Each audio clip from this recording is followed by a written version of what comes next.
Captain Jake Morrison was drinking his morning coffee when the message arrived. He stood on the bridge of the human warship UES Vengeance, watching the stars through the big window. The ship was huge, bigger than most alien vessels, and painted black like all human military ships. Other species in the galaxy always said human ships looked scary. Jake was a tall man with gray hair and calm blue eyes. He had been fighting in space for 20 years. Most aliens were afraid of him not because he was mean, but because he was human. Humans came from Earth, and Earth was what the galaxy called a death world. Most planets where life grew were safe and peaceful. Earth was different. Earth was dangerous. The communication officer, a young woman named Katie Brown, turned to face Jake. Her face was pale and worried. "Captain, we are getting a strange message. It is coming from the Kepler sector. The aliens there are asking for help." Jake put down his coffee cup. The Kepler sector was far away near the edge of known space. The aliens who lived there were peaceful plant eaters. They had never hurt anyone. "Put it on the main screen," Jake said. The screen filled with the image of an alien that looked like a tall blue deer. Its big eyes were full of fear and sadness.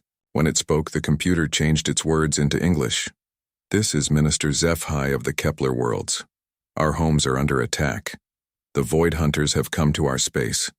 They are killing everyone. They eat planets and everything on them. We have lost 17 worlds already. The Galactic Council sent their best fleet to help us, but the Void Hunters destroyed all their ships at Kepler 7. The alien's voice was shaking. Jake could see tears in its big eyes.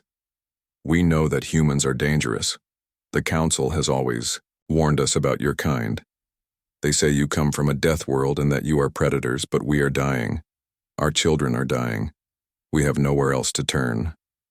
Please help us. We will give you all our technology, all our knowledge, everything we have. Just please save what is left of our people." The message ended. The bridge was quiet. Jake's crew all looked at him, waiting to see what he would do. Jake had met the Kepler aliens before. They were gentle and kind. They grew beautiful gardens and made peaceful music. They had never owned weapons because they had never needed them. The idea of someone hurting them made Jake angry. "Katie, send this message to Fleet Command right away. Tell them it is urgent." "Yes, sir," Katie said, and started working at her station. Far away on Luna Station, which orbited Earth's moon, Admiral Lisa Kane was having a meeting when the message arrived. Lisa was the highest-ranking officer in the human military. She was a small woman with short brown hair and sharp green eyes. Other species respected her because she was smart and fair, but they also feared her because she was human. Lisa's assistant, Commander Ryan Cross, ran into the meeting room. Ryan was a young man with red hair who usually stayed calm, but now he looked worried. "Admiral, you need to see this right away," Ryan said. Lisa looked at the message from Captain Morrison. Then she watched the aliens plea for help. When it was over, she sat back in her chair and thought, the Void Hunters were the worst thing in the galaxy. They were like space bugs that ate everything alive. They moved from star to star, eating all life they found. Most species just ran away when the Void Hunters came. No one had ever stopped them. But Lisa knew something that most aliens did not know. Humans were different. Humans had grown up on a world where everything tried to kill them. Big animals, poisonous plants, diseases, storms, and ice ages had all tried to wipe out humanity. But humans had survived by becoming the most dangerous hunters on their planet. "Ma'am," Ryan said quietly, "the Council has rules about how many human ships we can deploy at once. They worry that if we send too many ships together, other species will panic." Lisa stood up and walked to the big window that showed Earth in the distance. The blue and green planet looked peaceful, but Lisa knew better. Earth had made humans into something special. It had made them into survivors. "Ryan, the Council is dead. The Void Hunters killed them. There is no one left to make rules." She turned around and looked at Ryan with eyes that were suddenly hard as steel. "Send orders to every human ship, every space station, every colony. This is a code black. Deployment, I want every warship we have. I want the big carriers and the fast destroyers. I want the stealth ships and the colonial defense fleets. I want everything." Ryan's face went white. A code black deployment had never been used before. It meant that humanity was going to war, with everything they had. Admiral, that is over 200 ships. The galaxy has never seen a human fleet that big. Other species will think we are planning to conquer everyone. Lisa smiled, but it was not a nice smile. It was the smile of a predator who had found prey. Good. Let them think that. Maybe it will make them think twice before they hurt innocent people. She walked back to her desk and started giving orders. Within an hour, messages were going out to every human world. The most dangerous species in the galaxy was about to show everyone why Earth was called a death world.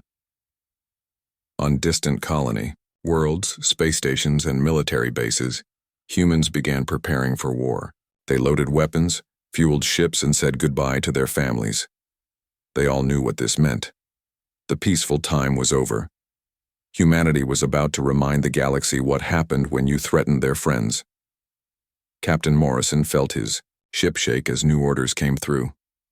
The UES Vengeance was being called to join the biggest human fleet ever assembled. Jake looked out at the stars and thought about the scared alien who had asked for help. Katie, set course for the rally point, and send a message to the Kepler worlds. Tell them help is coming. The hunt was about to begin. 3 days after Admiral Kane gave the order, something amazing and scary began to happen. Ships started arriving at the edge of the solar system, near Pluto. First came the big warships from Earth and Mars. Then came smaller ships from the asteroid belt. Finally came ships that most people had never seen before. Captain Jake Morrison watched from his bridge as ship after ship appeared. Each time a vessel came out of hyperspace, it sent a bright flash of light across the darkness. Soon, there were so many flashes that it looked like a light show. Katie, how many ships do we have now? Jake asked his communication officer. Katie Brown looked at her screen and counted. Her eyes got wide. Sir, we have 112 ships already and more are still coming. Jake nodded.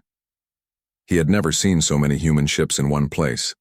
The biggest fleet before this had only 30 ships, and that had made other aliens very nervous. Now they were building something much bigger.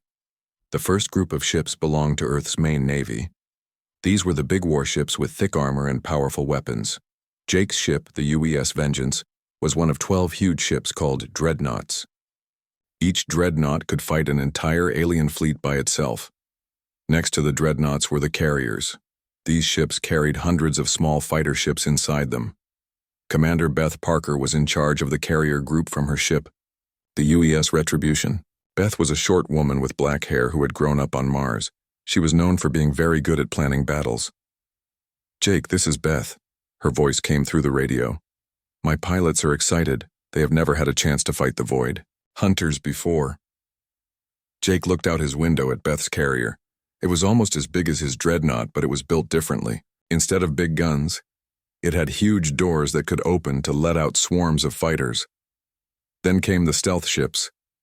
These vessels were painted pure black and covered with special materials that made them hard to see.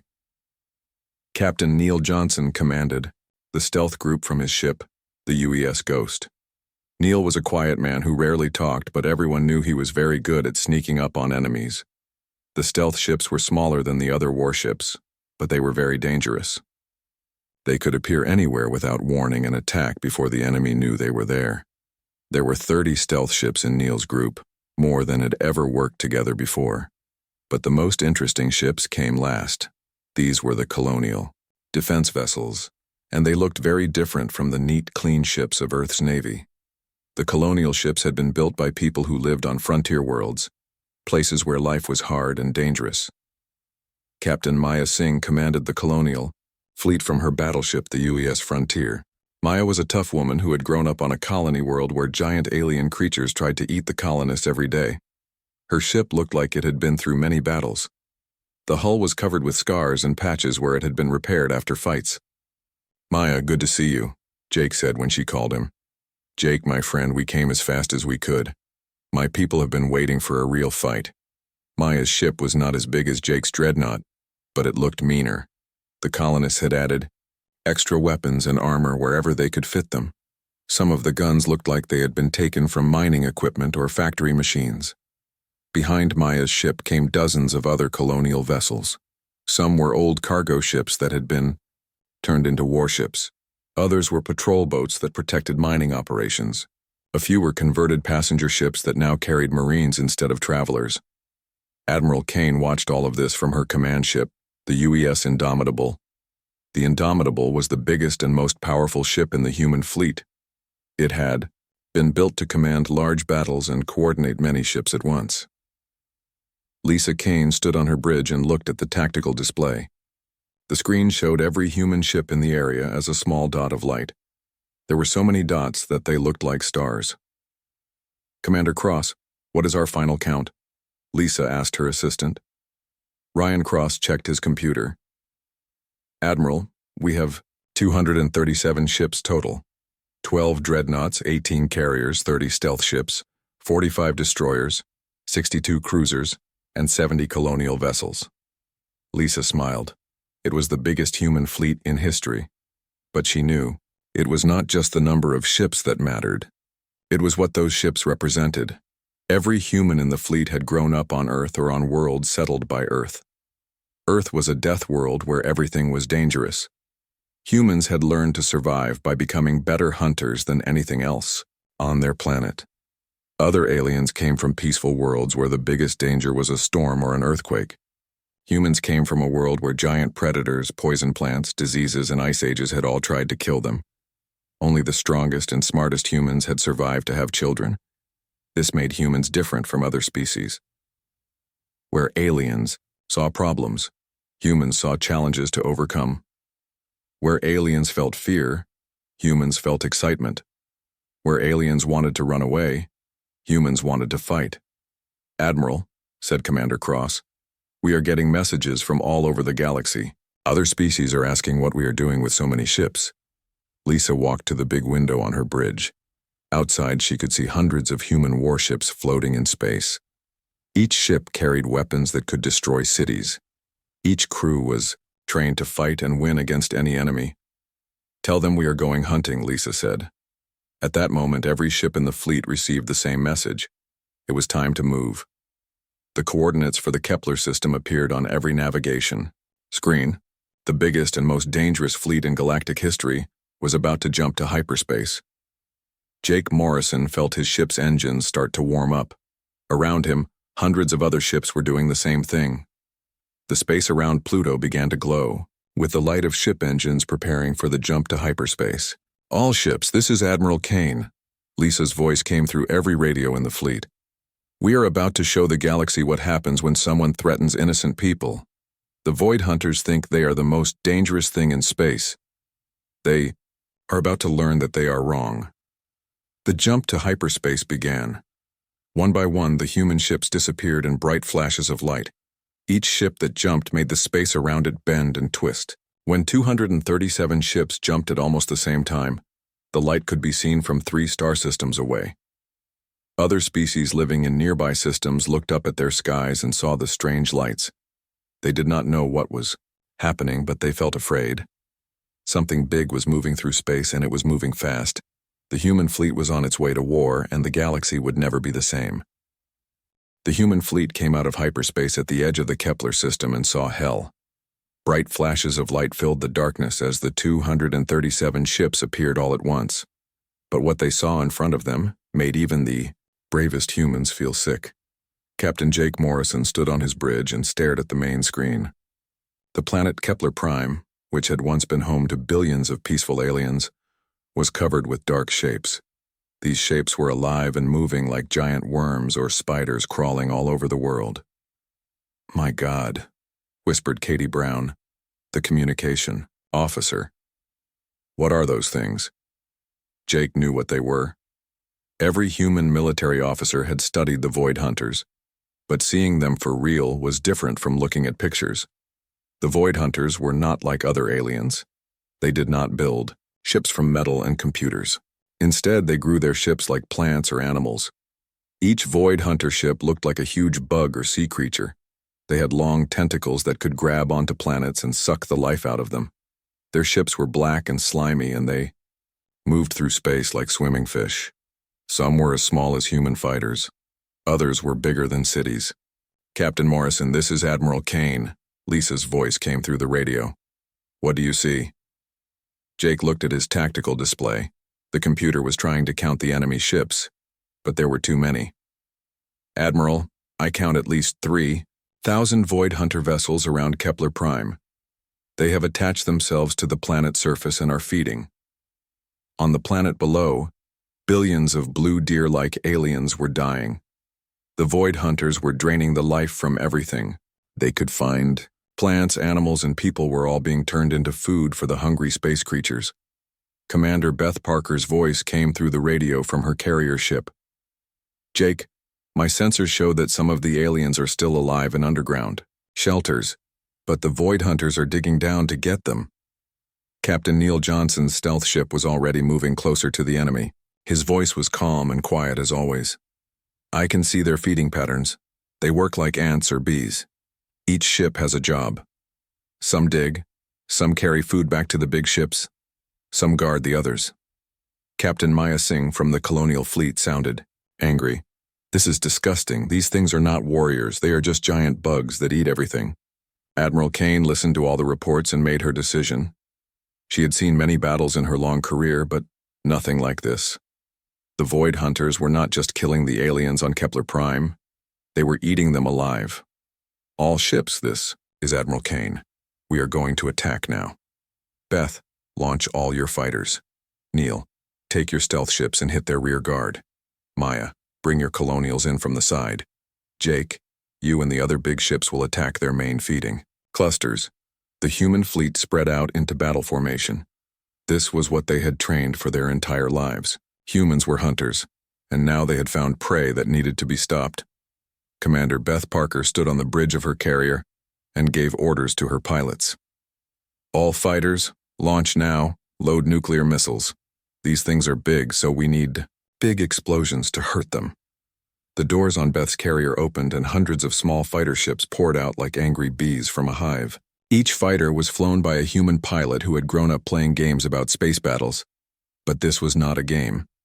The Void Hunter ships saw the human fleet and began to move. For millions of years, they had never met anyone who would fight them. Most aliens just ran away when the Void Hunters came, but humans were different. The first group of Void Hunter ships came swimming through space toward the human fleet. They moved like sharks that had smelled blood in the water.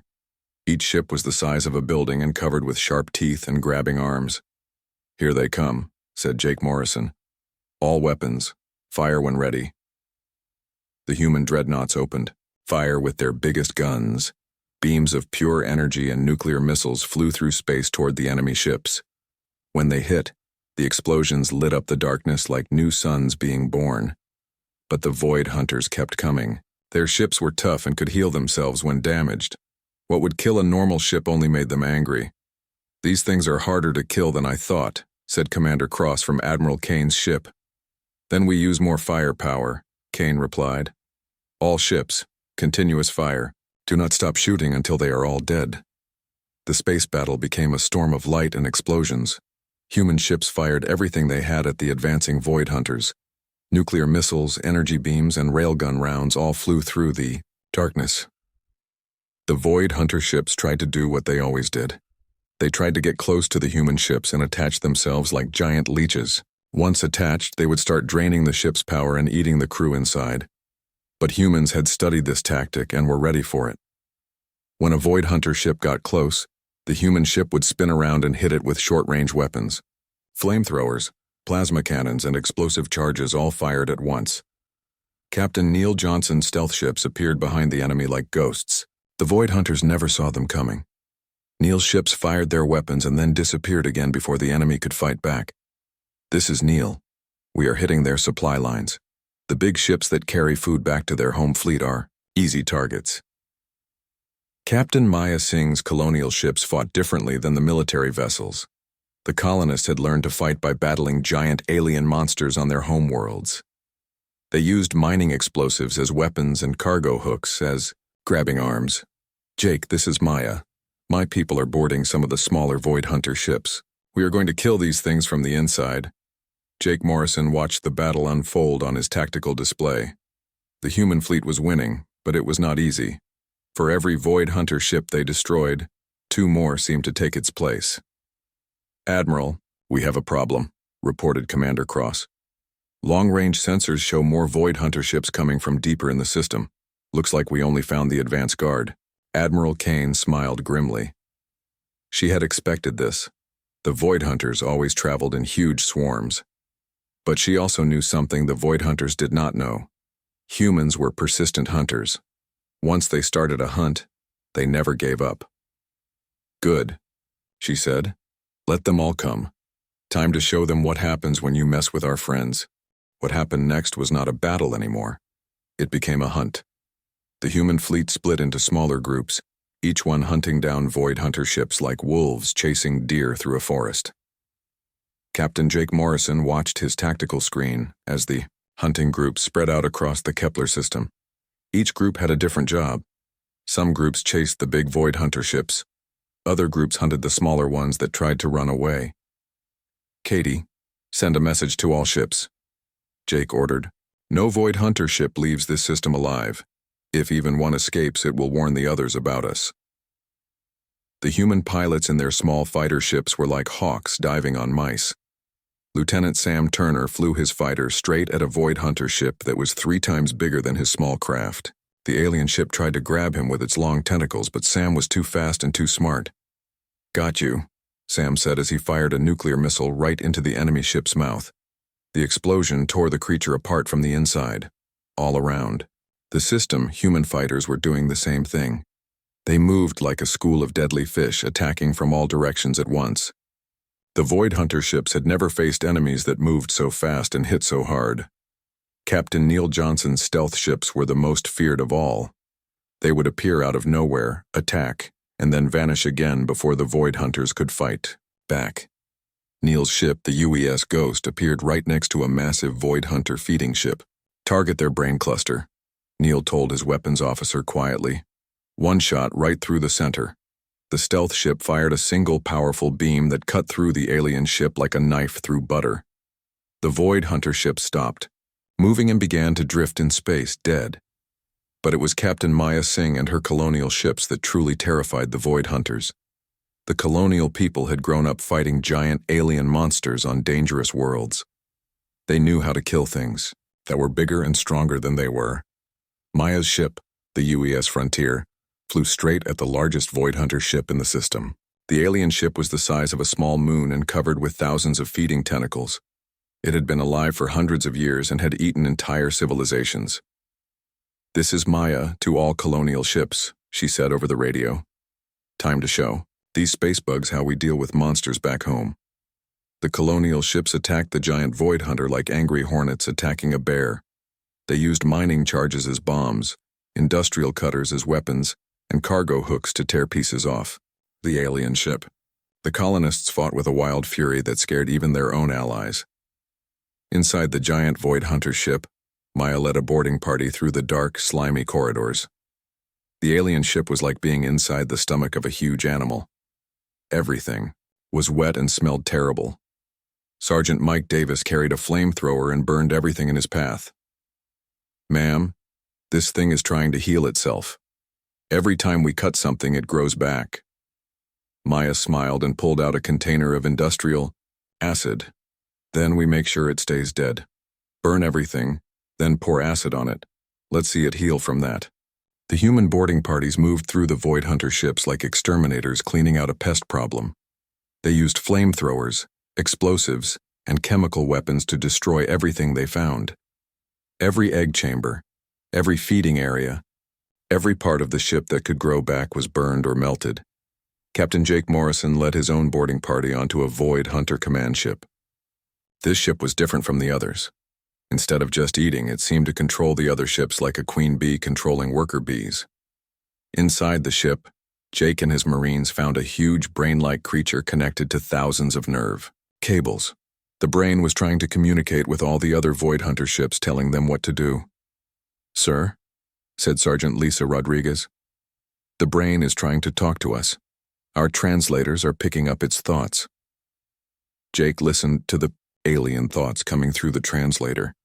The giant brain was confused and afraid. It was asking why the humans were doing this. It said the Void Hunters only ate what they needed to survive.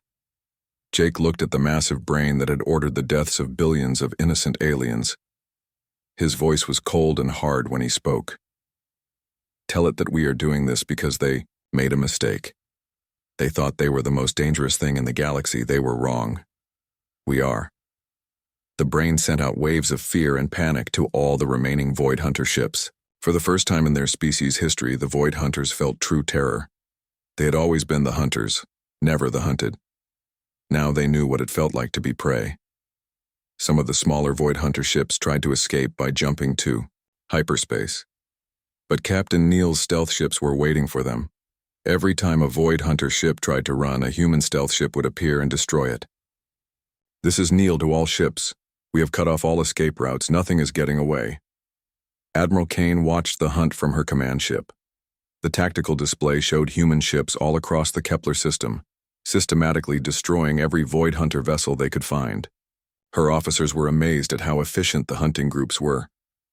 "Admiral," said Commander Cross, "we have destroyed over 90% of the enemy fleet. The remaining ships are trying to group together for a final attack." Kane nodded. "Let them come.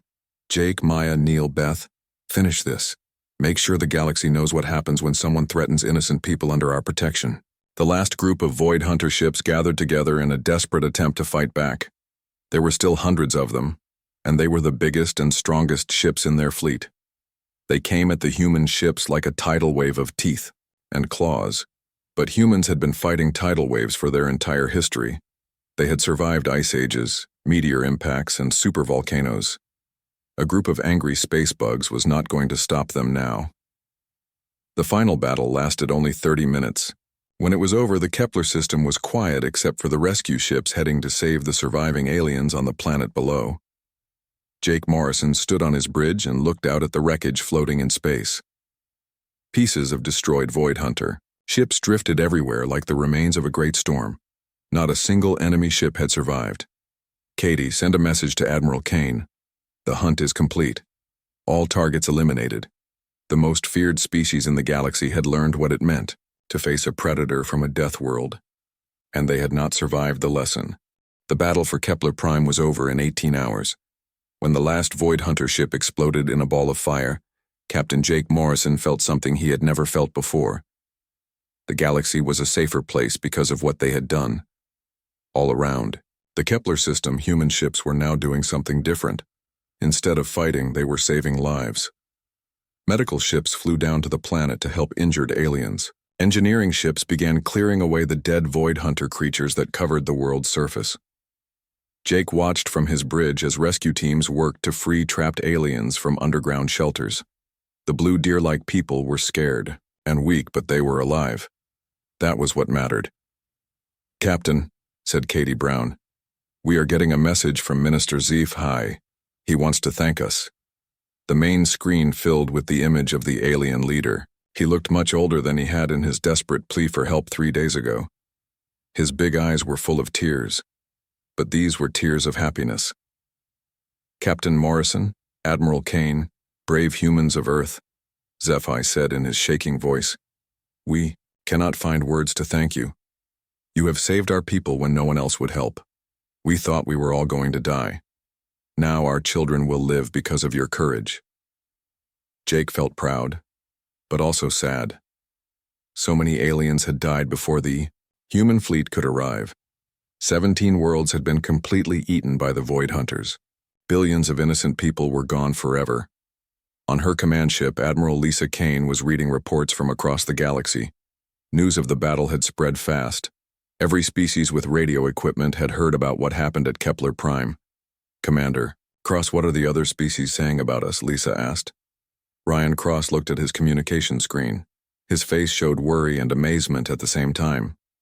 "Admiral, we are getting messages from everywhere. The remaining members of the Galactic Council want to meet with us immediately. 3 different star systems are asking if they can become human protectorates. And ma'am, there are reports of other Void Hunter swarms heading toward populated worlds." Lisa walked to the big window on her bridge. Outside, she could see the human fleet spread across space. Some ships were helping with rescue work. Others were already preparing to leave for the next battle. The colonial ships looked ready. To keep fighting. Captain Maya Singh had sent a message saying her people were excited to hunt more void hunters. The colonists had enjoyed the battle more than anyone else. Fighting giant monsters was what they did best. Captain Neil Johnson's stealth ships were already scouting nearby systems, looking for more threats. Neil believed in being prepared for anything. His quiet voice came through the radio. Admiral, long-range sensors show 3 more void hunter swarms moving toward the Vega sector. Each swarm has about 2,000 ships. They will reach populated worlds in 6 days. Lisa smiled. 6 days was plenty of time. The human fleet could reach Vega in 4 days and set up another hunt. All ships prepare for the next jump. We have more work to do. But first, Lisa had something important to say to the galaxy. She walked to her communication station and opened a channel that would broadcast to every species with radio equipment. This is Admiral Lisa Kane of the Earth Defense Fleet, speaking to all civilized species in the galaxy. Today, humanity has shown what we are capable of when innocent people are threatened. The Void Hunters came to the Kepler worlds expecting to find helpless prey. Instead, they found something they had never encountered before. Lisa paused and looked out at her fleet. Every ship was ready for the next battle. Every crew was eager to continue the hunt. We are the children of a death world. We evolved by surviving everything our planet could throw at us. Ice ages, meteor impacts, supervolcanoes, and predators bigger than our cities. We survived by becoming more dangerous than anything else we met. Across the galaxy, billions of aliens listened to the human admiral's words. Some felt afraid. Others felt hopeful. All of them understood that something had changed forever. From this day forward, Earth's protection extends to any species facing extinction. We will hunt down and destroy anyone who threatens innocent life. The Void Hunters learned this lesson the hard way. We hope others will be smarter. The message ended, but its effects spread across the galaxy like ripples in a pond. On peaceful worlds, aliens felt safer knowing that someone would protect them. On dangerous worlds, predator species began to think twice about attacking their neighbors. Captain Jake Morrison received new orders on his tactical screen. The UES Vengeance was being assigned to the Vega system along with 50 other ships. 3 more Void Hunter swarms needed to be stopped before they could hurt anyone else. Katie, set course for Vega, best speed. Yes, sir. Sir, do you think we can stop all of them? Jake looked out at the stars and thought about the question. Humans had been fighting impossible odds for their entire history. They had survived when bigger, stronger species went extinct. They had learned that survival meant never giving up no matter how bad things looked. Katie, we are humans. We do not know how to quit. We will keep hunting these things until they are all gone, or until they learn to leave innocent people alone. As the human fleet prepared to jump to hyperspace again, Minister HFY sent one final message to Admiral Kane. His words were simple, but came from the heart. Thank you for showing us that the most dangerous species can also be the most honorable. We will never forget what you have done for us. Admiral Kane read the message and felt something warm in her chest. Humans had always been seen as the scary species from the death world. Now they were something more. They were protectors. The jump to hyperspace began as 237 human ships disappeared in flashes of light. They were heading to the next battle, the next hunt, the next chance to protect innocent life from those who would destroy it. Behind them, the Kepler worlds began to heal. The surviving aliens started rebuilding their homes and their lives. They planted new gardens and sang new songs, songs about the brave humans who had come from far away to save them. Years later, when alien children asked about the humans, their parents would tell them this story. They would say that humans were dangerous, yes, but they used their danger to protect instead of destroy.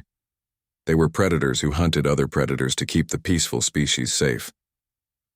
The galaxy had learned something important that day. Sometimes, the most frightening guardian is exactly what you need when the monsters come calling. And in a universe full of wonders and terrors, humanity had found its true purpose among the stars. The hunt would continue, and the galaxy would be safer because of it.